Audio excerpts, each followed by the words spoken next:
Hello, everybody, and welcome back. This is episode 47 of High Street Sports. This is NHL Trade Deadline Talk. My name is Chris. This is John Ross. Welcome back in.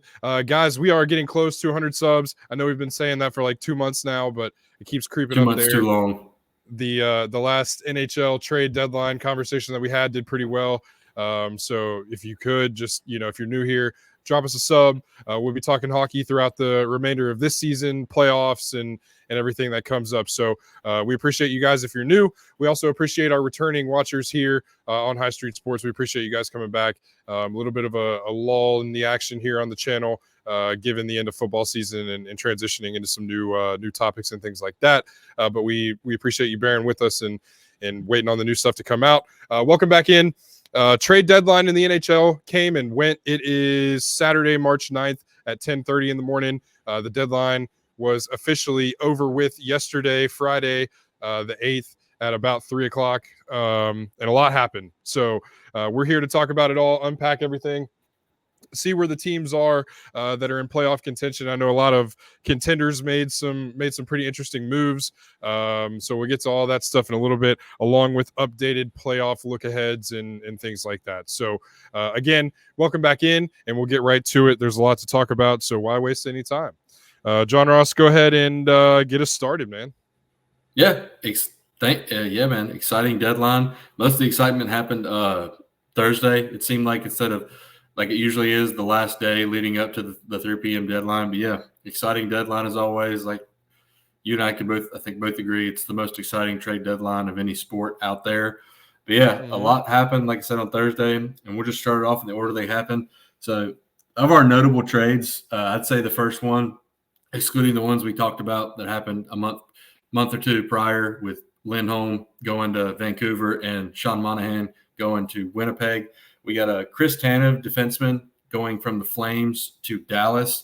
Good trade for the Stars, in my opinion. Bolster their defense, get a solid top 4 D man who can also chip in offensively from here and there. Then next, Anthony Mantha, forward, going from the Caps to the Knights. We'll get into the Knights more in detail later on. They must be stopped.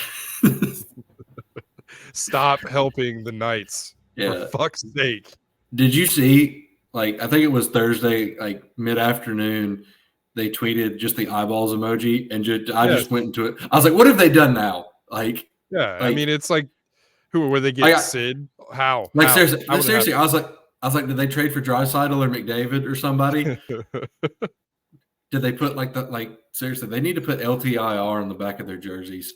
But and somehow coerce the other team into keeping all of the dude's salary. It doesn't make sense. We're going to talk about salary retention later on too, because I have some thoughts.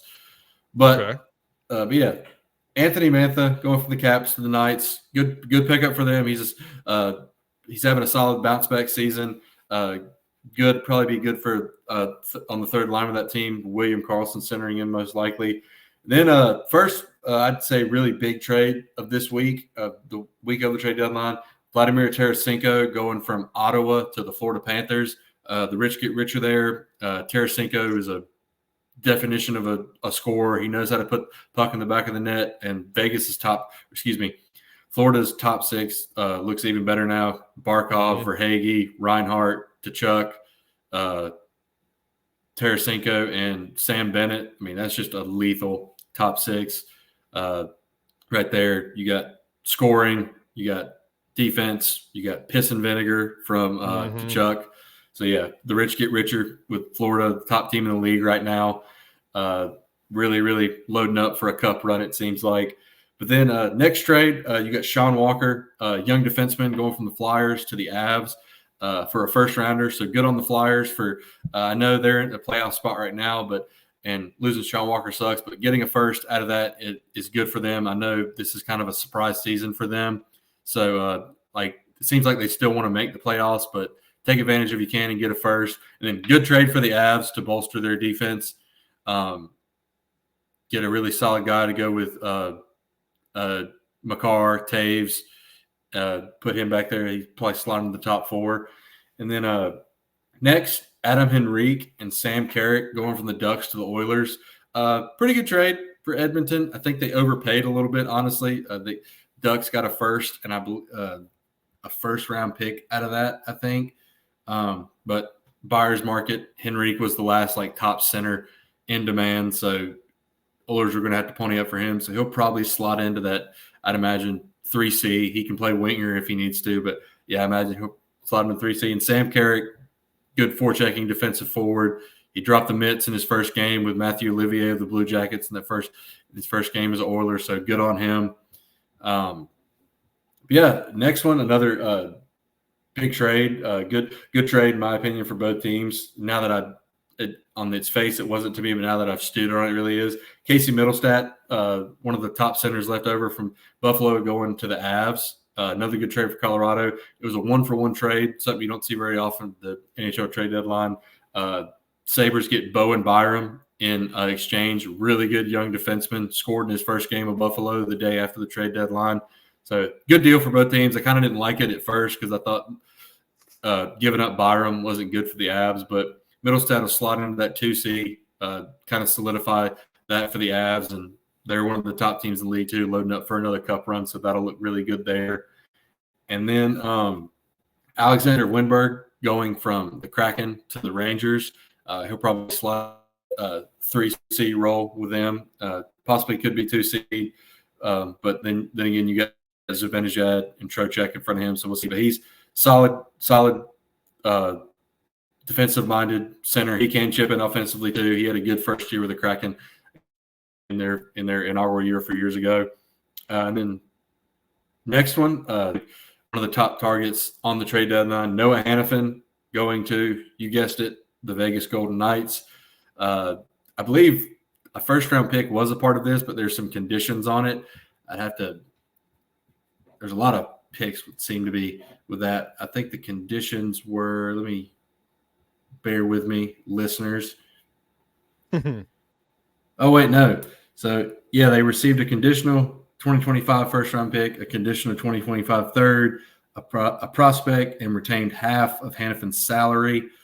And the conditions are the Flames will receive a 2026 first-round pick if the Knights trade the first-round pick during this the 2025 pick during this deadline, or if the pick is in the top 10, it won't be in the top 10. And by all accounts, I think they did trade that 2025 top 10 pick, or that first-round pick in a later trade that we'll talk about here in a little bit. So it sounds like the Flyers don't, or it sounds like the Flames don't get a first-round pick. So Vegas wheeling, dealing again. Good on them, I guess. But yeah, really good trade for them. Getting Hannafin to go there, goals for that team for try to defend their title. Slot back in there with Shea Theodore, Alex Pietrangelo. Yeah, and him and Jack Eichel are really good buddies too, so I'm sure he'll fit right in with the Vegas Knights. And then next trade, kind of a minor one, Joel Edmondson going from the Caps to the Leafs. Eddie's a solid defensive guy, cross-checks like a motherfucker, so keep your head on the swivel when he's out there. He's a big physical dude, so I think the Leafs definitely needed that, especially if the playoffs end up how they are now with them facing Boston. They hate each other. They're going to need a big physical guy out there for that. And then next one, Anthony Duclair going from the Sharks to the Bolts. Good trade for Tampa Bay, the Duke. He's having a good bounce-back year. He's a speedy guy. He can score. He's got a really good shot and can chip in offensively. So we're interested to see where he slots on that Tampa Bay team, clinging to a wild card spot right now. But see how much they can get out of him. Then the next two trades I'm very happy about. Probably one of the biggest trades of the deadline. Jake Guentzel going from the Penguins to the Canes. The Canes won the Jake Guentzel sweepstakes. In my opinion, a good trade too. They didn't give up any of their top 5 prospects. They gave up Michael Bunting in the deal. Michael Bunting, if you didn't know, was right before the game time on Thursday against the Canadiens. Michael Bunting the notification came out that he was being held out for trade-related reasons. So my eyeballs got really big when I saw that, and I texted you. I was about to break my thumb refreshing Twitter when I saw that. But yeah, happy to see the deal went through, and Pittsburgh is retaining 25% of Guentzel's salary too. Unfortunately, we weren't allowed to discuss an extension with him, but I think they're going to get him in, get him acquainted, and start that discussion here in the next couple of weeks, hopefully. And then the next trade, another one for the Canes, Evgeny Kuznetsov going from the Caps to the Canes. He had just been reassigned to the AHL, and the Caps retained 50% salary too. And Tom Dundon, the Canes owner, sent his private jet. He was actually in Charlotte. They were going to play the Checkers, and Tom Dundon sent his private jet to Charlotte, picked Kuzi up, and he ended up being at practice the day he was traded. And first impressions, all smiles. Interview, he seems really happy to be there, really happy to be on a contender. And he even said he knows this is his last chance, and he's really ready to make the most of it. One of his good buddies, Dmitry Orlov, is on the team too. So I'm sure he's excited to have him, and looking forward to see what Kuzi can bring to the Canes. Next trade, stop me if I'm getting long-winded if you have any thoughts, good buddy. We got a captain trade. Kyle Okposo going from the Sabres to the Panthers. Good on the Sabres for accommodating this trade for Okposo. It's 7th-round pick in return. He's been the captain for a few years for the Sabres. He's never made the playoffs, so good on the Sabres for accommodating him, letting him go to the top team in the league and have a chance to compete for a cup as he's getting up there in age. I believe he's 36, 37. So, yeah, like I said, good on Kevin Adams, the GM for Buffalo. Next one, big trade for a team out west. Tyler Toffoli getting traded from New Jersey to Winnipeg. Really like this trade for Winnipeg, not so much for the Devils, especially the year they're having. They brought in Toffoli in the offseason last year, and that looked like a move that would put them over the top, make them one of the top teams in the East. That has not happened, obviously. But, yeah, the Jets, one of the top teams in the West. Really good trade for them, getting Toffoli to slide into that top 6 with Kyle Connor, Mark Scheifele, and all those guys. Duke can put the puck in the back of the net, and he is defensively responsible in pinches too. Next trade, I like this one, even though I don't like the Bruins. You got Patty Maroon, the big rig, going from the Wild to the Bruins.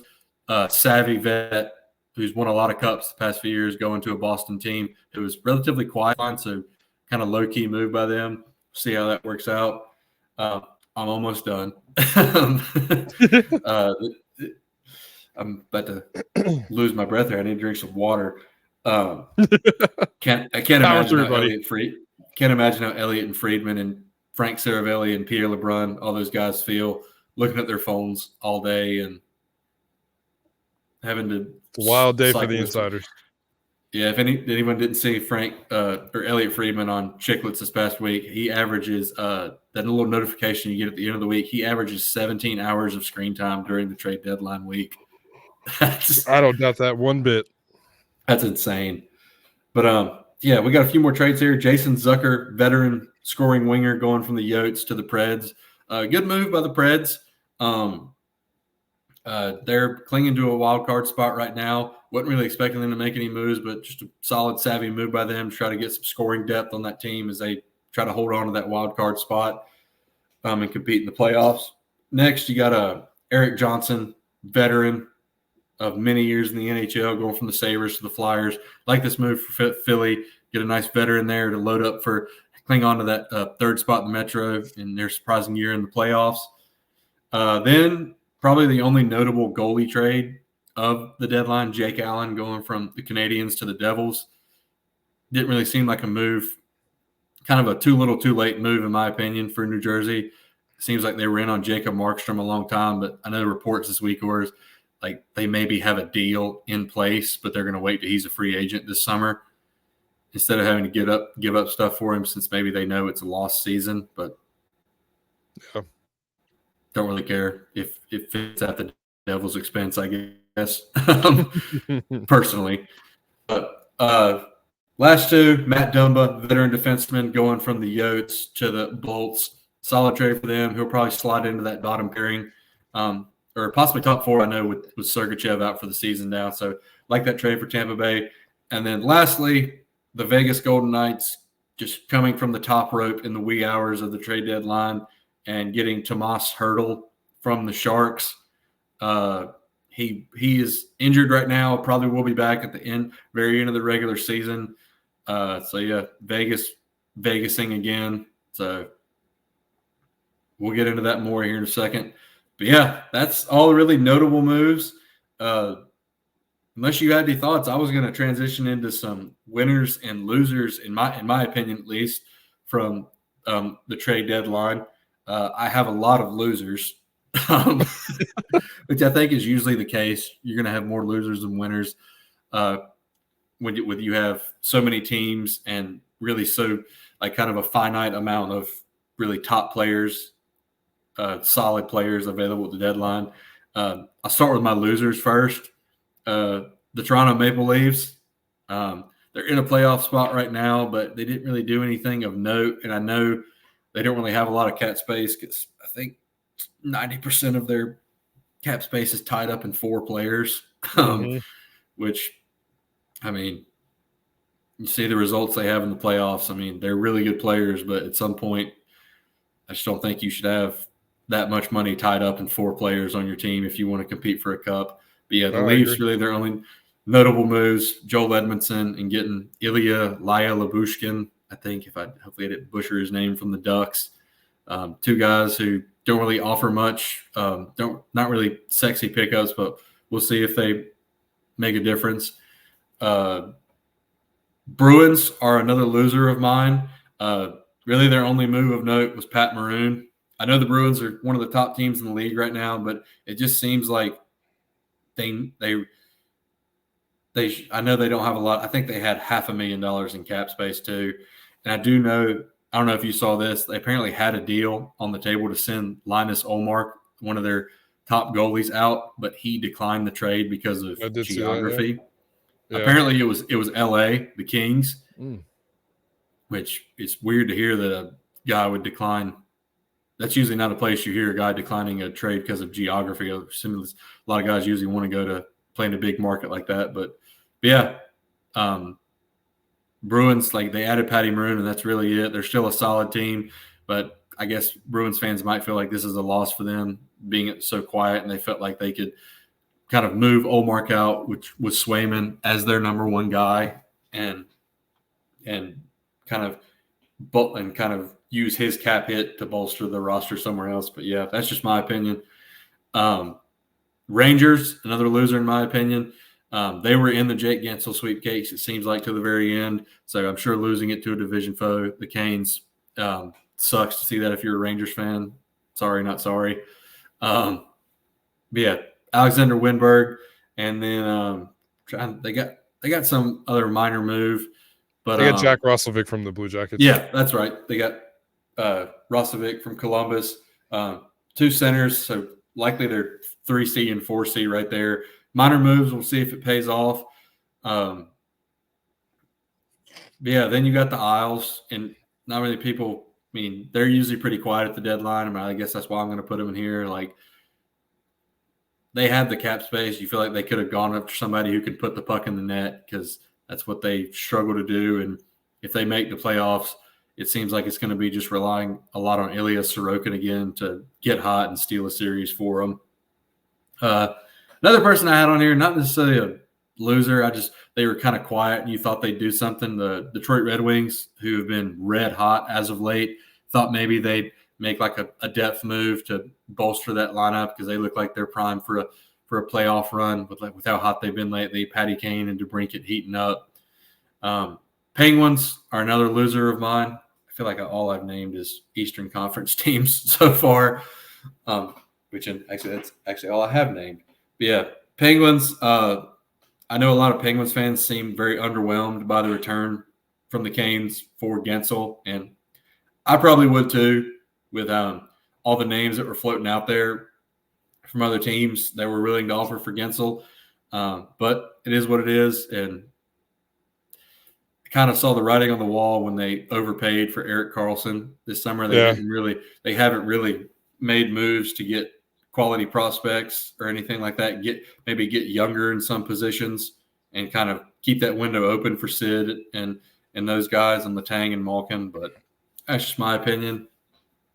The Devils, another loser for me. Seems like they kind of realized the season's lost, moving Toffoli away, which kind of the Jake Allen trade for the goalie Jake Allen was kind of a head scratcher to me at this point. LA Kings, no loser to me. They have fallen off the rails after a lot of hype begin this season, and sounds like just, I guess, loser for them just based on the fact if it is true that Olmark turned them down, that would have been a really good piece for them to get, have a really, really top goalie to bolster the net and get them ready for a playoff run, hold on to a spot. And then my last two are teams that aren't even in playoff position. Flames. It's just crazy, that team a few years ago that had Tkachuk, Johnny Gaudreau, all those guys, there's hardly anybody left on that team anymore. They just seem like a team. I mean, they did get a lot of draft compensation, but just seems like a team with no direction right now. And then another loser for me is the San Jose Sharks. Like they're one of the bottom feeders of the league. I get they have a few prospects, they have some draft picks, but why would you retain, like, Tomas Hertl has 7 years left on his contract at I think roughly $7 million a year. Like, why would you retain 6 of those 7 years? Plus, that was a head scratcher to me too. Plus, they're paying 2 years on Brent Burns, who's on the Canes. They're paying the 2 years of his contract too for the Canes. That's 8 years of players that on their teams, and I think it's roughly 15 million between, or 13, 14 million between the two. So just a head scratcher for a team that's clearly rebuilding right now. But what are your thoughts on the losers I listed? And is there anybody I didn't list that you think should be on that list, or anybody that I did list you think shouldn't be on that list? No, I mean, I think you hit it pretty spot on. I mean, you look at a team like the Penguins, and like you said, it's kind of to me that signals the nearing of the end of that era in Pittsburgh, with that core that they've had, that run that they've been on, and the things that they've been able to do. And I think, to me, when you look at it, and we talked about the last time we were on here talking trade deadline stuff, is Sid is I don't know where he slots in the top players of all time, probably top 5 pretty comfortably, top 10 if you don't think so. So I mean, you've got a guy like that. You've still got Malkin. You've still got some of their other players that have been around for a while, and you kind of thought that they would maybe try to swing a little bit harder for Guentzel, kind of like you mentioned. But if you're the Canes and they take that offer, and you avoid giving away your top prospects in the organization, and Bunting is a nice NHLer, but you avoid giving up anybody that's of any more note than Michael Bunting, and that's a W for the Canes, in my opinion. I think the Pens were like really hoping that Marty Necas was going to be the NHL. And we talked about that trade, right? Yeah. And we talked about that a couple weeks ago, and kind of thought that might be where the Canes were leaning. So again, another W if you can keep Necas in the fold in Carolina, and just end up giving away Michael Bunting. So no, I agree with you as far as the Pens go. And I agree with you, but pretty much as far as everybody else goes, you would expect Boston to have made, a little bit more of an impactful move than they did, even though, the big rig does bring that experience. He brings, a bunch of things to the table for Boston, but it's crazy. But, to go back to the whole Vegas thing, to get Hanifin in a situation where the only thing that they have to do, basically, I mean, they gave away some picks, but basically just retain the extra, half of the extra 50% that Calgary didn't retain. And then, to be able to get Hertl from the Sharks in, just like you said, a pretty head scratching move, to where Hertl's in the second year of an 8-year deal.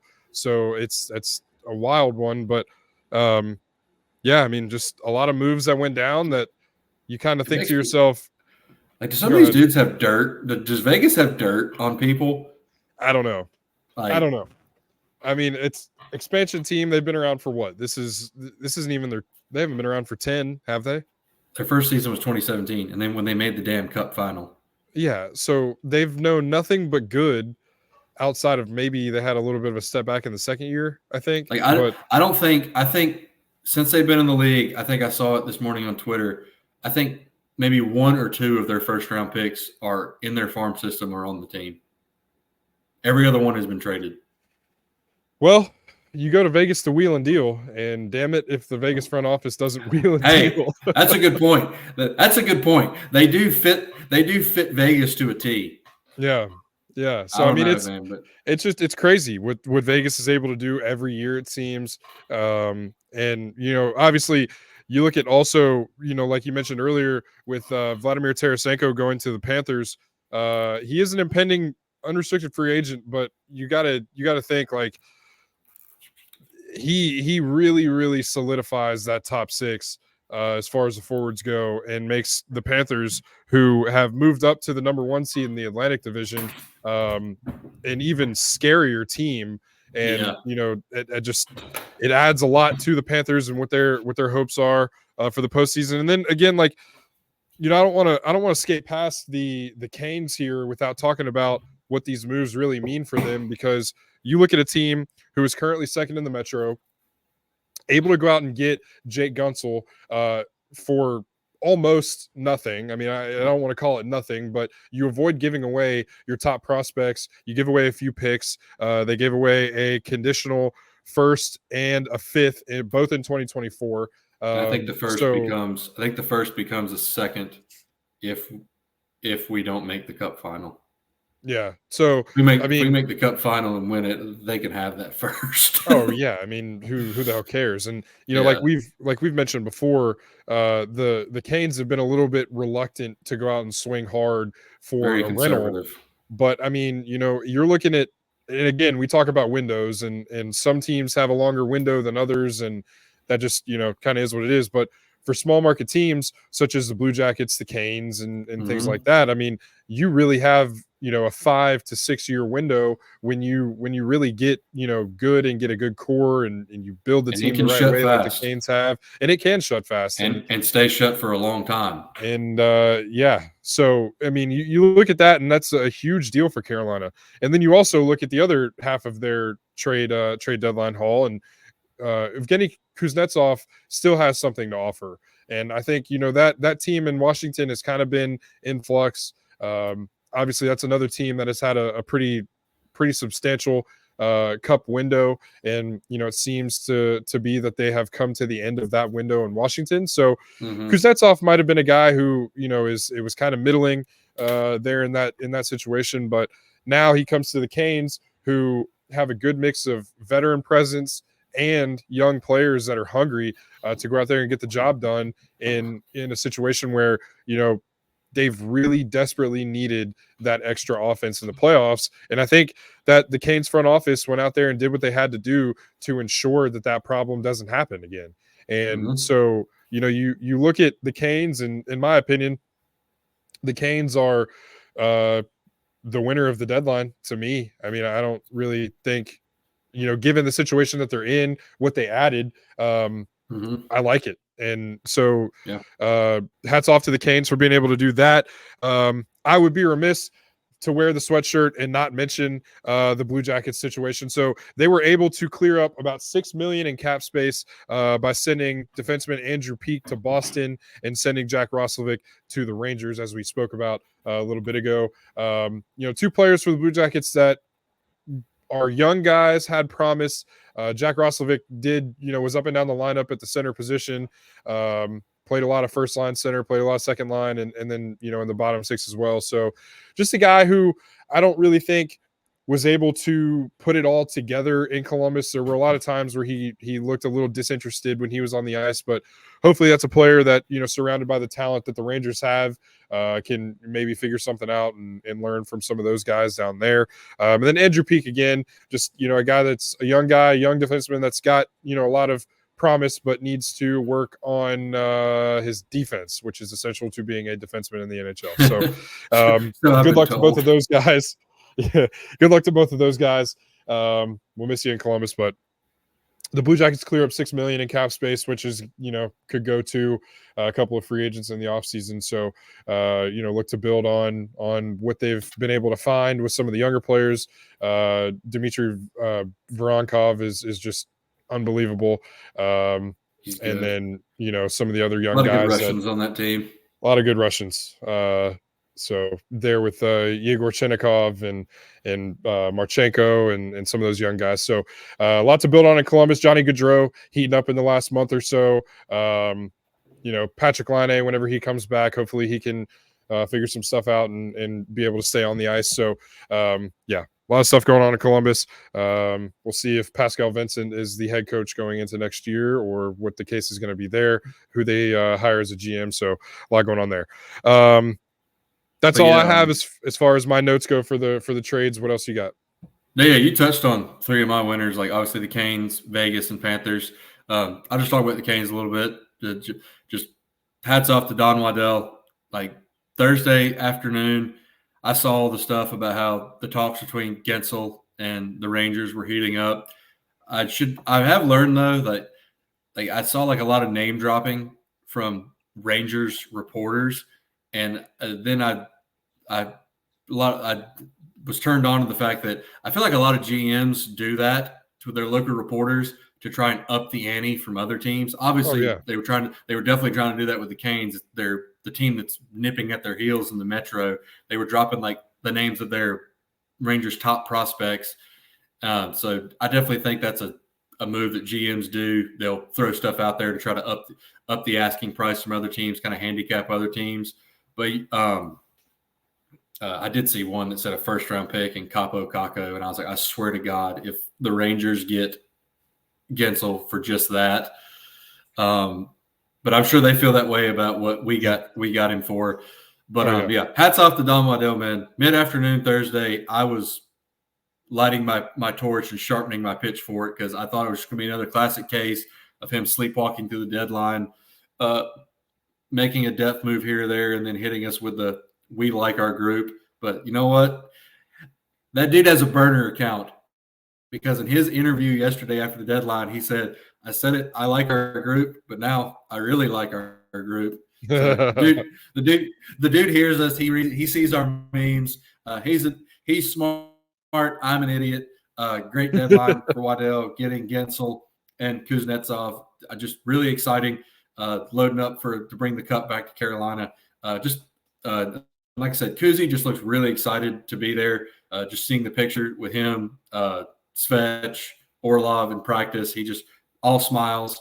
And I saw a quote from when Roddy, the All-Star game a few years ago when Kuznetsov was there. He said the guy that really surprised him was Kuzi, like how excited, how hyped up he was, and how much he wanted to win. And they seem to like each other. And I think a lot of people think Kuzi's best days are behind him. That may be true. We don't need him to be what he was for the Caps in 2018 when he led the team in scoring, when they won the cup that year.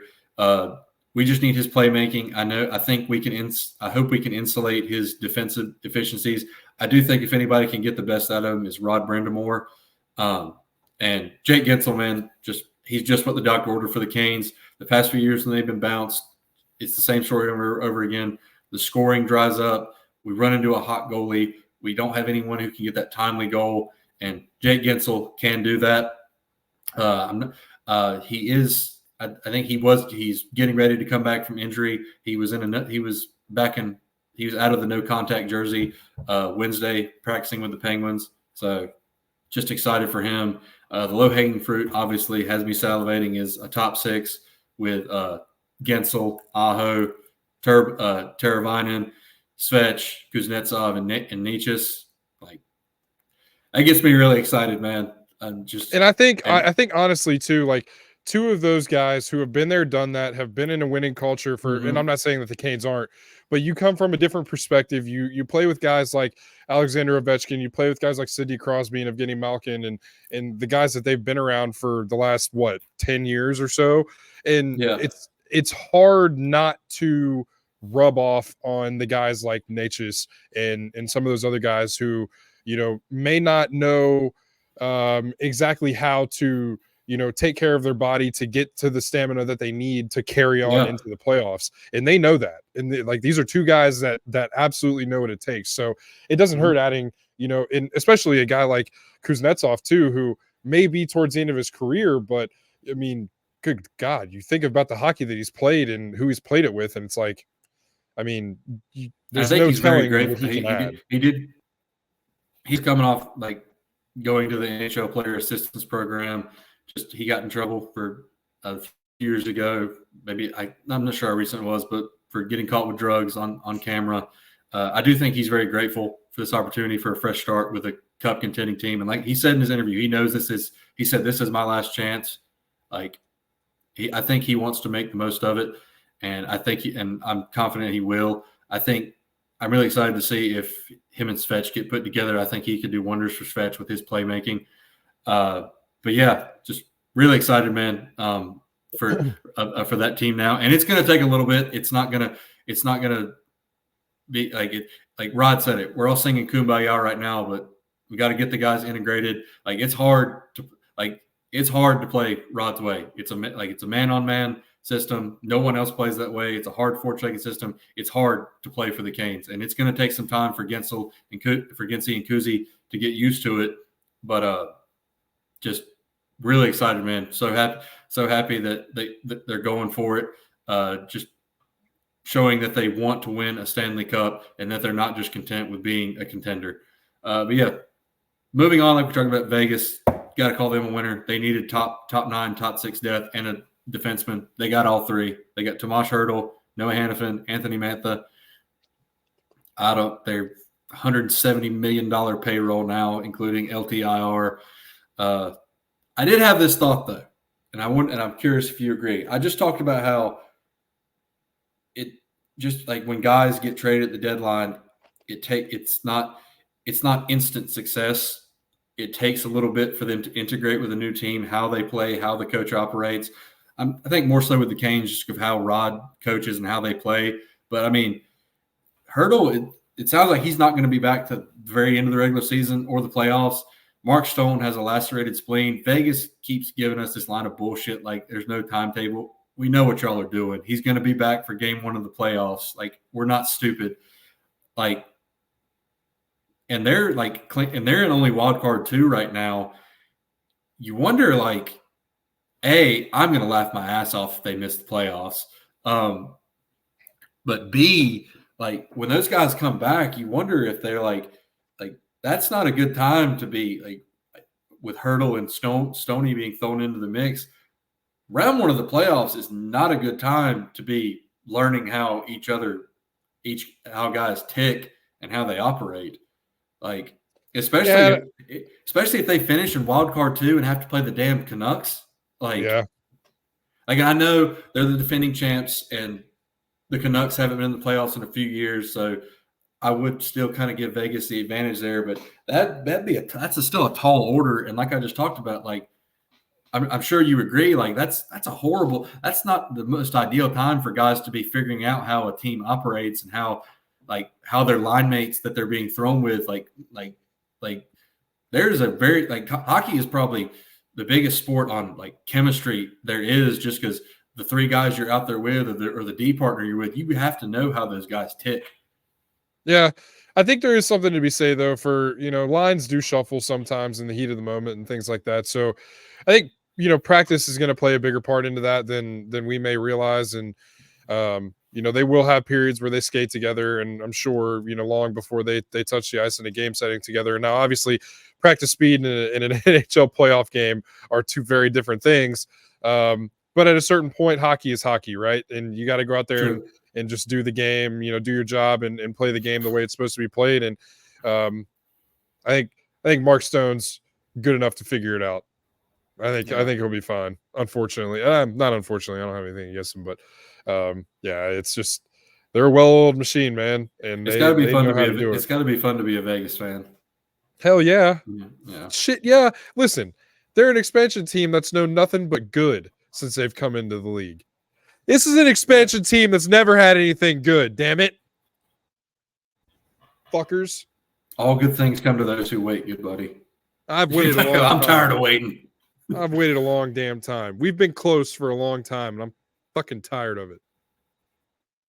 Well, you'll get her. But yeah. But yeah, like you said too, the Panthers, obviously another winner. The rich get richer. A couple other winners I have just before we get to the conclusion, like looking ahead from here. I have the Yes. Stop helping them, everybody. Stop. Like, I don't know what dirt they have on some of you GMs, but cut it out. Some of us have been out here grinding. Habits. That's what it is. They The know Blue that they know Jackets every are out here GM's grinding. gambling habits. Blue Jackets fans are out here grinding. Like, crying. no one helps tears. them out, damn it. No, they don't. Nope. And they sure don't. I'm going to give a quick shout out.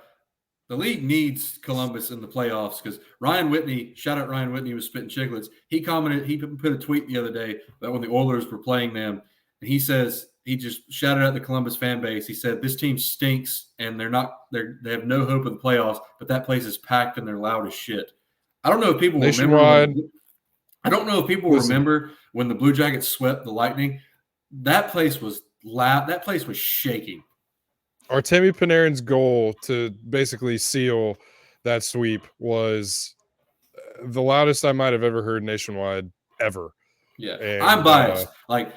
I love PNC Arena, but nationwide, when that place is rocking, that place is up there with the loudest barns in the league. It's a good one. Columbus is a hockey town, man. The fifth line's incredible. And that damn cannon. Yeah. Scares the shit out of you let it. Yeah, scared old Trip Tracy a time or two. Shout out Tripper. The huge Caniac himself. But yeah, a couple of the winners I have the Avs. I really like the Avs deadline. Another rich get richer thing. They got Casey Middlestat to solidify that 2C role, and then they went out and got I'm blanking. Then they got Sean Walker, stud defenseman, slotted into their top four likely with Josh Manson and Devon Taves and Cale Makar. God, the best one. I can't even. His name was escaping me. But yeah, just a great deal. And then a low key move they did that I really like. They went and got Yakov Trenin from the Preds. Just a guy who's built for playoff hockey. Plays with piss and vinegar. A shithead, as I like to say. Thrives in the physical game. He was hard to play against a couple years ago when the Canes played the Preds in the first round of the playoffs. So really like the Avs deadline. The Winnipeg Jets, their only move was Tyler Foley. That's all they needed. They're one of the top teams in the West right now. Really, really liked that move for them. Hopefully they can fill their arena in the playoffs. I know that's some talk right now that they struggled. They're about 30% light in attendance. Is it just because people can't get out of their house because of the snow? Is that it? Winnipeg's basically Siberia. Else. Yeah, honestly, it's basically the tundra, the frozen tundra. Yeah. But no, the West is going to be an absolute bloodbath. You got the Knights, the Canucks, the Avs, the Jets. Oh, we'll get to that. Don't spoil it. We'll get to that in a minute. Yeah. And then another winner I have, the Flyers. They dealt Sean Walker, brought in a couple of depth pieces. They got a first-round pick out of that Sean Walker deal. I really like their deadline in a year where they're surprising a lot of people. See if they can cling on to that playoff spot. But, yeah, those are my winners. And you want to take us home and see how we look from here? So in a transition, and first of all, great job on the trade deadline talk. You covered just about everything that there was to cover. Yeah, I need some water. That is gonna set up a humongous playoff stretch, playoff Stanley Cup playoff season and things like that. So this is gonna be a really, really exciting last 20, you said 20 games for about each team. Yeah, he has about roughly 20 games left. So yeah, it's going to start to get really good. The hockey is always good, but when it comes down to the time where the wild card teams are vying for position, and even the top teams on the each side of the conference are vying for their playoff position and things like that, it's going to get really interesting. So moving on to the last little part of the show today, we'll talk about the playoff picture as it stands. So there's been a little bit of shuffling, not too much. I don't think really any teams jumped in or fell out of contention from the last time we talked. It's more so just shuffling of the pieces of where everybody's at. So we'll start on the Eastern Conference. The first seed in the Atlantic, the Panthers swap with the Bruins. So it's the Panthers and the wild card 2 Lightning. And then Ooh, the Battle of Atlantic Florida. number. Yeah, the Battle of Florida in the first round could be a good one. And then the Atlantic number 2 Bruins, as we just talked about, flipping with the Panthers against the Atlantic number 3, the Toronto Maple Leafs. So, as you talked about, two teams that really are not fond of I each other. texted you that the other day. Give me all of that. They play Yeah, those. They fucking hate each other, which is what and we love about playoff hockey.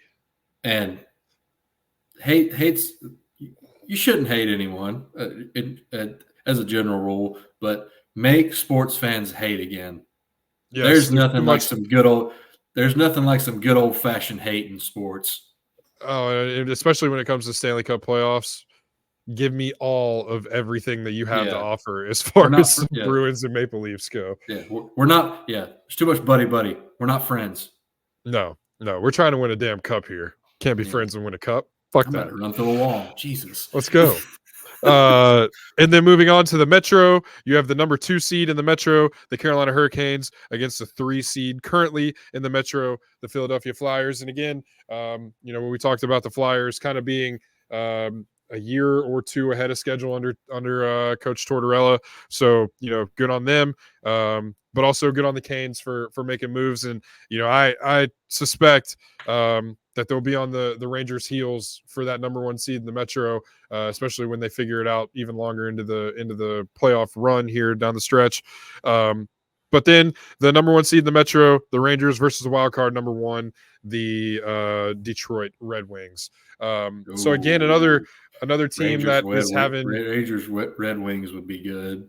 Say that 5 times fast. Rangers Red Wings would be good. That's up there with rivalry week. So yeah, that's you got a lot of explosive capability on both sides of the ice in that Rangers and Red Wings series, as you talked about with DeBrincat and what's his name for the Red Wings. Kane, yeah, Patrick Kane, Jesus. And then on the other side, you've got Artemi Panarin and that bunch for the Rangers. So, a lot of stuff going on in the Eastern Conference, man. That top to bottom, every one of those matchups has intrigue in some way. Mm-hmm. These are teams outside of the Flyers and Red Wings, but these are all teams of the last 5 years or so in the Eastern Conference that have been the top dogs and that have been in the playoffs and battling each other year in and year out, minus a few. But so, all these teams really have history with each other, which makes this all the more fun. Who's kind of back there, like in the hunt, isn't it? Like the Islanders your usual, the Islanders, and then I think I don't have the standings in front of me anymore, but I think are the Pens close maybe at all? they're kind of no. Not now. The Wheels are. I think the Caps are relatively close. I'm pulling it up right now.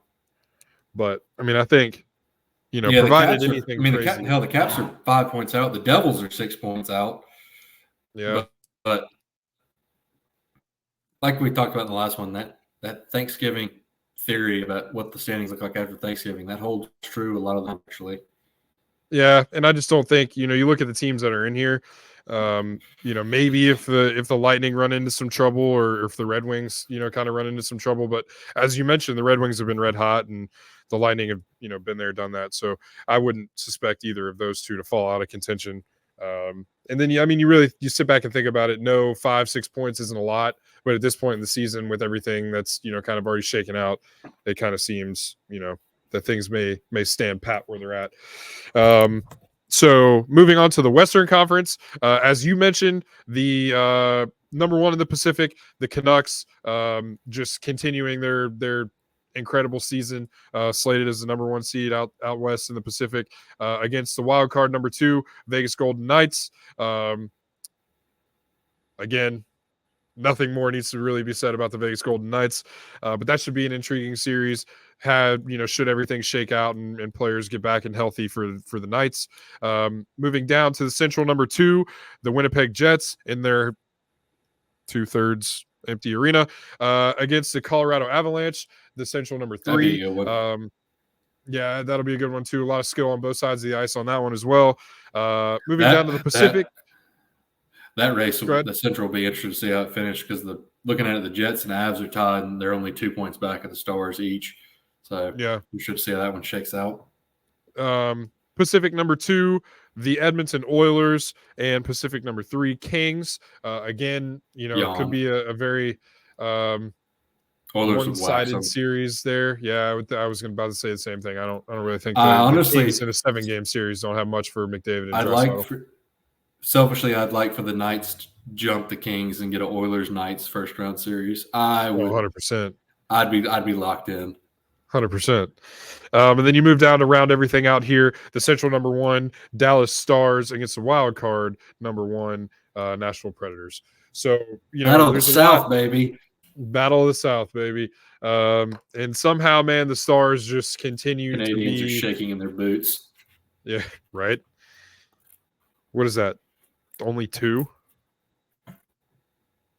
Only 2 Canadian teams. 3 with the Leafs in the playoff picture. Will they break the curse this year? No. Is this the year the won't. Canadian team? No, I don't think so either. No, but it's not. No, it's not. But yeah, man, a lot of excitement as long there. as it's not the Leafs, I don't care. Yeah, I mean, honestly, I wouldn't mind the Oilers. Honestly, actually, if I had to choose one. Actually, Leafs are Canadians. Anybody else is cool. Yeah, I'm good with the Leafs. I mean, the Montreal's Oilers got some pompous fans. Yeah, they do. Well, it's the whole Canadian complex. This is our sport. Whatever. But yeah, that's what the playoff picture looks like. A lot of intrigue on the East, man. I mean, like we talked about it. Every one of those series has some explosive potential. Every one of those teams have history with each other in some form or fashion. You got the Battle of Florida. You got 2 teams that absolutely can't stand each other. You got 2 hard-nosed teams out of the Metro, and then a jumpstart Red Wings and a pretty good Rangers team. So. Yeah, I mean, I think looking at the standings and the way everything sits right now, like I said, I'd be surprised if there were any big changes in the playoff teams that we have listed here, outside of maybe some jockeying. You mentioned the Central Division out west, how close those teams are, so the order could change there. The Golden Knights could jump up there, and so. Things could shuffle a little bit out west, but I don't think any of those teams are in danger of falling out of contention. Who are your favorites right now? As it sits right now, it's hard to look at I think, in my opinion, I'm looking at the East right now. In my opinion, I think the 2 teams to look out for in the East currently are the Panthers and the Canes. You took the words out of my mouth. I think those teams, with the moves that they've made each, and we talked about it.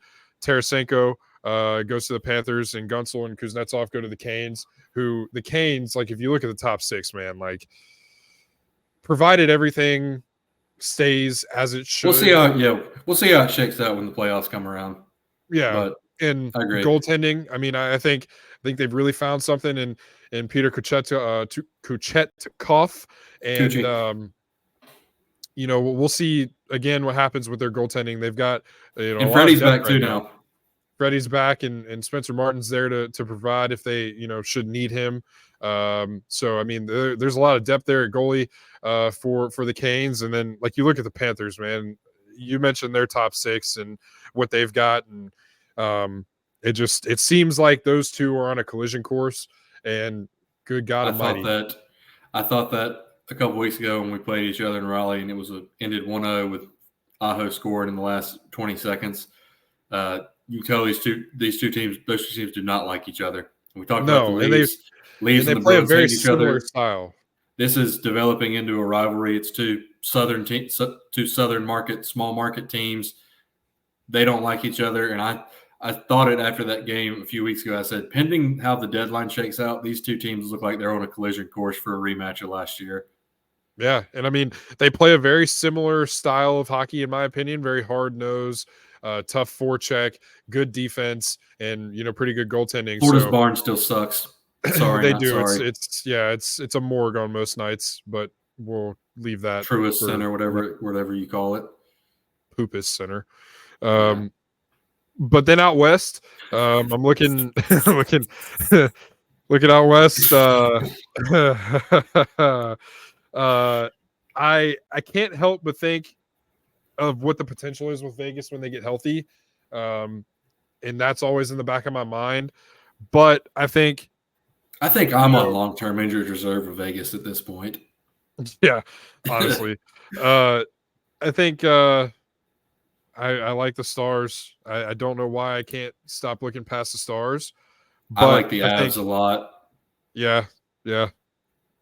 I like. I could see the Canucks. I could see the Avs. I could see the Oilers. I mean, I think the West is a little bit more open. It's gonna be Would you say it's that? gonna. I don't know. I think it's gonna be a bloodbath. Yeah.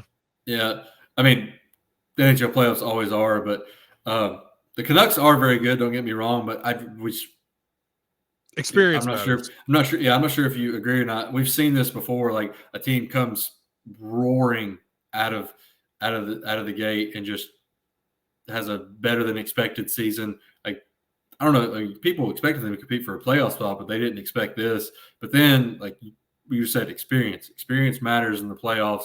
And I know they have a few guys on that team who have been there before, but for the most, I mean, Elias Pettersson hasn't. Or I think they played. I think a lot of the guys on that team, the most playoff experience they've had is the COVID bubble a few years ago, and that's not like that's still hockey, but it wasn't playoff hockey. No, Like not to the same level. no, but no Canucks. Like I think they are contenders, but I'm not as high on them as like obviously the Knights, especially after the moves they made. If they get healthy and everything clicks, they're the defending Cup champions. But I really like the Avs, especially after the moves they made. They're not far removed from winning a cup. They have the current MVP, in my opinion, in the dog, Nathan McKinnon.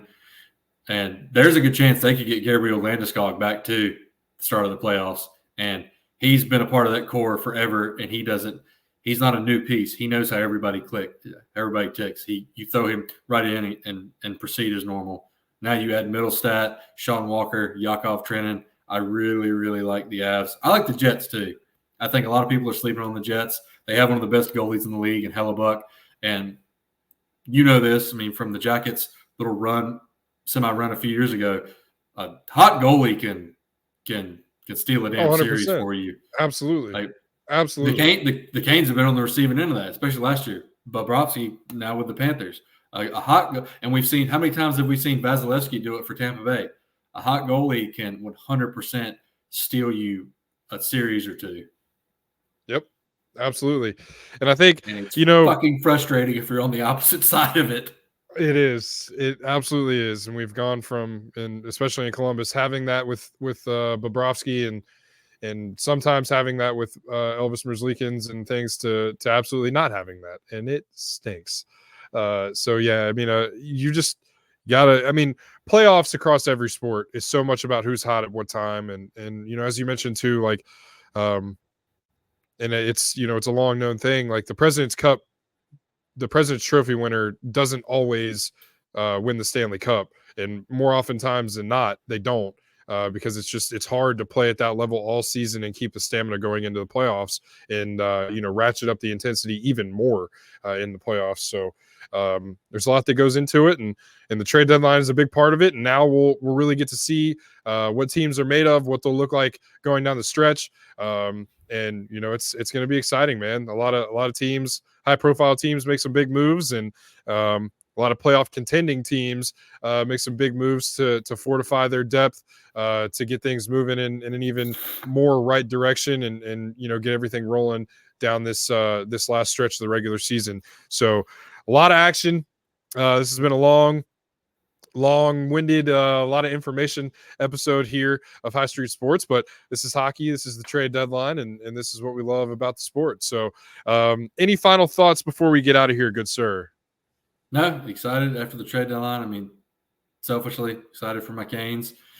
Just excited to see how this season shakes out, and excited to get together again on this and talk when the playoffs come around and talk about that and make our predictions. And we will be back soon too for our transitioning sports. We will be back soon to talk about the college basketball conference tournaments, and then following that, the big dance. Definitely got to excited to talk about that as well. So we'll have a lot more stuff here coming for you guys on High Street Sports. As he mentioned, March Madness college basketball, NHL playoffs, NFL draft, all kinds of different stuff coming here on High Street Sports.